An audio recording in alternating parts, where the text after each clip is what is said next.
જો તમે એમબીબીએસમાં એડમિશન લેવાનું સિરિયસલી વિચારી રહ્યા હોય તો આ રીલ તમારા માટે છે. સૌ પહેલા આપણે રિયાલિટીની વાત કરીએ તો લગભગ 20 લાખથી પણ વધુ વિદ્યાર્થી એવરી યર નીટની એક્ઝામિનેશન આપે છે, પરંતુ માત્ર ને માત્ર 1 લાખ જેવી બેઠક જે છે એ ભારતમાં અવેલેબલ છે. તો સિમ્પલ લેંગ્વેજમાં વાત કરીએ તો નીટની એક્ઝામ આપી અને એમબીબીએસની સીટ ગેરેન્ટેડ છે, આવું નથી. એમબીબીએસના એડમિશન માટે એક્ઝામ પ્રિપેરેશનની સાથે સાથે પ્રોપર પ્લાનિંગ અને બજેટનું પ્લાનિંગ અને સોલિડ સ્ટ્રેટેજી બનાવવી ખૂબ જ જરૂરી છે. મેં ઘણા બધા વિદ્યાર્થીઓના વધુ માર્ક હોવાને કારણે પણ એમબીબીએસની અંદર સીટ નથી મેળવી શકતા, આવા ઘણા બધા કિસ્સા જોયેલા છે.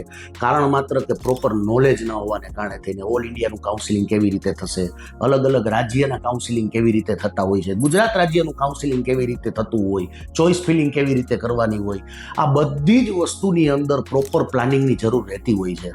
અને જ્યારે આપણે વિદેશની વાત કરીએ છીએ ત્યારે આપણે ઘણા બધા તર્ક વિતર્ક જેવી વાતો સાંભળતા હોઈએ છીએ, પરંતુ પ્રોપર જો એડવાઇસ લેવામાં આવે તો તમારા બજેટની અંદર એમબીબીએસમાં એડમિશન લેવું ખૂબ જ આસાન રહેતું હોય છે. એટલા માટે જ કહીએ છીએ કે માત્ર પ્રિપેરેશન નહીં પરંતુ બેકઅપ પ્લાન બનાવો, પ્લાન એ, પ્લાન બી, ઓલવેઝ એક બેકઅપ પ્લાન લઈને જો આપણે ચાલીએ તો એમબીબીએસનું એડમિશન લેવું તમારા બજેટની અંદર ખૂબ જ આસાન બની જતું હોય છે. Thank you.